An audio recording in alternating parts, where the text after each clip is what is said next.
So that was our challenge. Build something that represented Bane for Kevin Hart. So fast forward, put your capes down, and get ready. I'm going to show you all of the marvelous, super evil powers that Bane has to offer.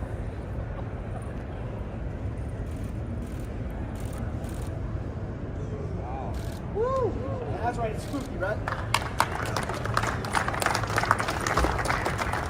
Behind the flawless builds and the fame of Kindig-It design, Dave Kindig's drive comes from incredible personal loss. He and his wife Charity lost a child before the world knew his name. While others saw just talent, Dave poured his grief into metal, forging every car as a tribute, a form of therapy, and a way to help others heal. Every bolt he tightens, every reveal he delivers, isn't just about perfection. It's about redemption, legacy, and finding peace through the pain. Before the TV lights, before the SEMA Awards, Dave Kindig was just a kid with a passion, a pencil, and a wild imagination. No formal training, no million-dollar backers, just pure obsessive talent. In the early days, Kindig-It Design wasn't a high-tech facility with a polished showroom floor. It was a small, cramped garage in Salt Lake City, barely enough room to turn a wrench, let alone build a legacy. Word began to spread. First, it was local car lovers, then collectors, then magazines, and finally the industry heavyweights at SEMA took notice. Kindig's builds weren't just clean, they were revolutionary. Each one carried a signature style. Elegant, low-slung, aggressive, yet refined. Dave wasn't just customizing cars, he was reshaping the culture. But even as his fame grew, those closest to him noticed something strange. He never celebrated the wins for long, never slowed down, never looked back. It was as if Dave was chasing something he couldn't catch or running from something he couldn't face. What set Kindig-It apart wasn't just the builds, it was the people behind them. Specifically one person, Charity Kindig. Dave didn't just marry his high school sweetheart, he married someone who would become the other half of everything he built. Together, they were unstoppable. Their daughter Bailey took over the front office, managing logistics and clients with the same calm intensity as her father. Their son Drew became a metal-shaping prodigy in his own right, joining the fabrication team and eventually earning his place beside some of the best in the business. But behind the harmony was something unspoken, a weight, a chapter they rarely discussed. Because long before Bitchin rides made them household names, the Kindigs faced something that nearly tore it all apart. A tragedy so deep, so personal, that it threatened everything they'd built. Years before the world met Dave Kindig on television, before the Kindig-It name was etched in hot rod history, Dave and Charity suffered a devastating loss. They lost a child, no press, no cameras, just silence. Those close to the family say everything changed after that. Dave disappeared into the shop. He didn't talk, he didn't cry, he built. 8, 10, 12 hours a day, sometimes more. Metal was easier to work with than emotions. Paint didn't ask questions. Charity stood by him always. Even in her own grief, she stayed strong for the family, for the business, for Dave. Together they poured their heartbreak into something tangible. Kindig-It Design. But something inside Dave shifted.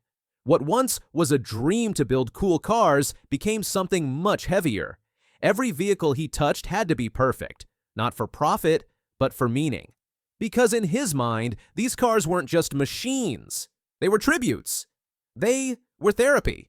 He once told a close friend off camera, "When words fail, you work with your hands, and sometimes that's all you've got."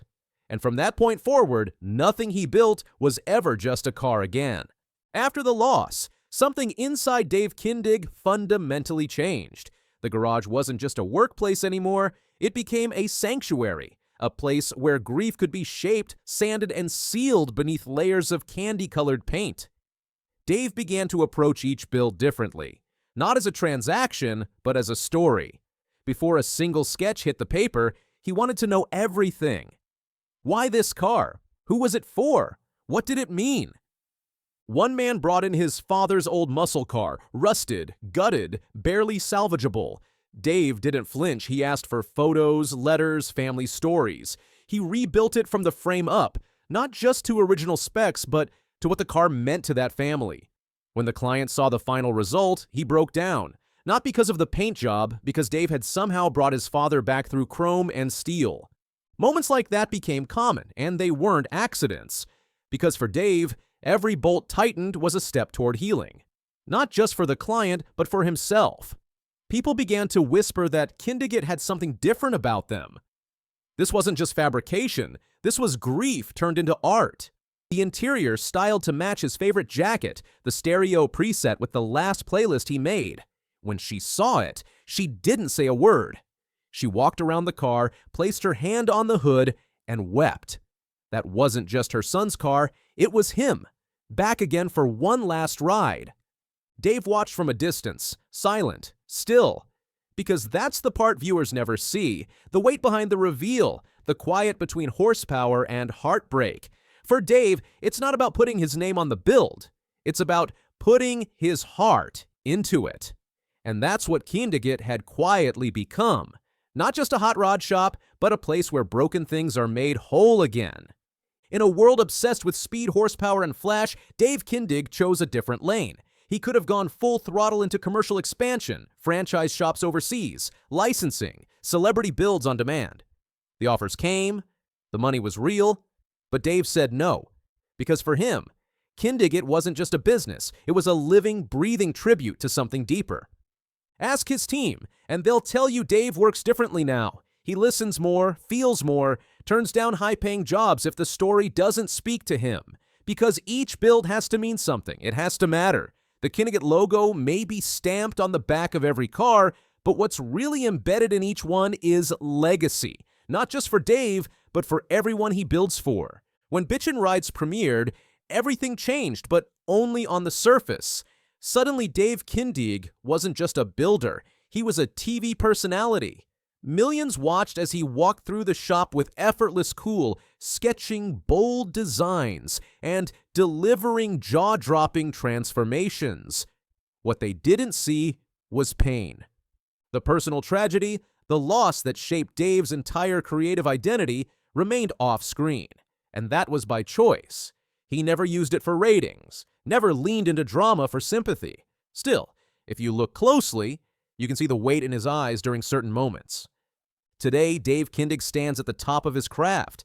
His shop is world-renowned, his designs are instantly recognizable, his TV show continues to inspire a new generation of builders, dreamers, and gearheads. Dave Kindig once said, "If I can help someone carry their pain and leave with joy, I've done more than just build a car. I've done what I was meant to do." And maybe that's the lesson in all of this, that beauty born from loss doesn't just endure. It drives, it rolls forward, and it inspires. Because when you look at a Kindig-It build, you're not just seeing steel, you're seeing survival. After 20 years in total silence, a forgotten garage just disclosed Dale Earnhardt Sr.'s secret, an untouched race car he personally ordered hidden with a haunting note: "Never fix this. Let it remember for me." This isn't just a vehicle. It's the last untold chapter of a NASCAR legend's life, sealed in steel and heartbreak. Dale Earnhardt Sr. wasn't just another NASCAR driver. He was NASCAR itself. Born in Kannapolis, North Carolina, this blue-collar son of a racer became the most feared competitor on the track. The black number 3 wasn't just a car number, it was a warning that a fight was coming. They called him the Intimidator for good reason. Over his 27-year career, Dale racked up 76 Winston Cup victories and 7 championships. He was the last of a dying breed. Fierce, fearless, and unapologetic. Every lap felt like war. Every pass was personal. He'd bump you, block you, and do it with that sly grin, because while other drivers raced with their hands, he raced with his heart. When Dale died in that last lap crash at Daytona in 2001, it shocked motorsports. Grown men cried, flags flew at half-staff. It wasn't just a legend lost, it was a sense of invincibility shattered. The 3 car down. Oh, big trouble. Big wreck behind them. Beat him back. Come on. You okay?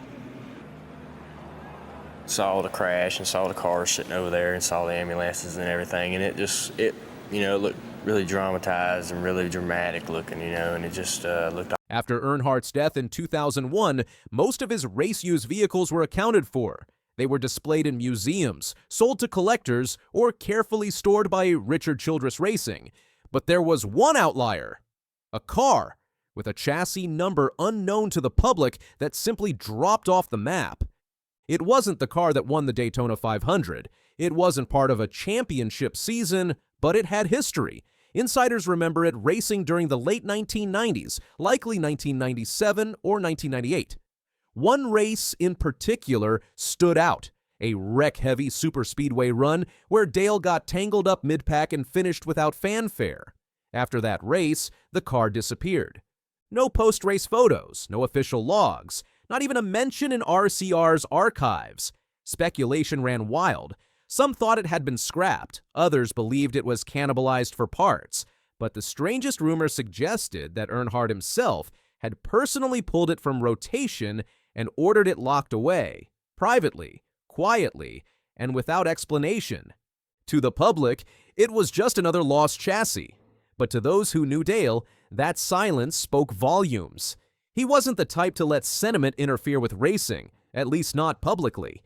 But when this car vanished without a trace, some crew members started asking questions. Why this car? Why now? And why did Dale, so meticulous and methodical, make sure this one was never seen again? Not far from Mooresville, North Carolina, NASCAR's de facto capital, sits a quiet stretch of farmland once owned by the Earnhardt family. It's now largely overgrown, dominated by a cinderblock garage. Windowless, no power, steel-reinforced doors, no markings, just a lock so old it had rusted shut. A restoration team bought the land in 2023, not knowing what lay on the far end. They were interested in reclaiming the barns for parts storage, but when they saw the garage, they paused. It wasn't just old, it looked deliberately forgotten. Curiosity turned to obsession. They called in a locksmith, cut through vines, and finally, after hours of sweating in the Carolina heat, they cracked the door open. What they found: dust, silence, the smell of old oil and rubber. It looked like something someone had protected. They flipped on their phones, turned on flashlights, and slowly pulled back the cover. What lay beneath? A black stock car, intact, untouched, and on the side, ghosted outlines of a familiar number. The tarp came off slowly, corners stiff from time. Light beamed off faded good-wrench decals and oxidized chrome. Beneath 2 decades of dust sat a time capsule, a Chevrolet Monte Carlo, late 1990s spec, complete with worn Goodyear Eagles and a scuffed roll cage. But this wasn't just any car. It was his car. The number 3 wasn't painted, but the outline was there, faint beneath the grime. It had been deliberately rubbed out almost respectfully, but you could still see it. The black paint scheme, the placement of the decals, even the seats still contoured with the shape of Dale's custom molded padding. This car had not been moved in over 20 years. No one had opened the doors. The tires, though cracked, were fully inflated. The windshield was dusty but intact. Inside, resting on the passenger floorboard, was a folded piece of paper, a handwritten note. They opened it carefully. 9 chilling words. "Never fix this. Let it remember for me." DE double quote. Was it real? The penmanship was consistent with Dale's old notes from RCR. Analysts later confirmed a high probability of authenticity. Whatever this car represented, Dale didn't want it erased. He wanted it preserved, frozen in time. Not for the public, not for profit, but for a reason only he understood. As experts and historians arrived on site, documentation began. This wasn't a replica. This wasn't a fan build. It was real, down to the RCR chassis code faintly stamped near the firewall. Race-worn, unrestored, not even washed. On the fenders, the cracked remnants of Winston Cup decals from 1997. The roll cage showed signs of reinforcement added mid-season, likely after a wreck. The data log box was still wired in. The serial number dated just months before the infamous Talladega Tangle. The driver's seat was molded rigid and unmistakably Earnhardt's, black padding outlined by years of sweat and adrenaline. The harness was still buckled, the steering wheel custom lathed for his grip, resting in the footwell like someone had just stepped out. But what truly stopped the crew cold was that note.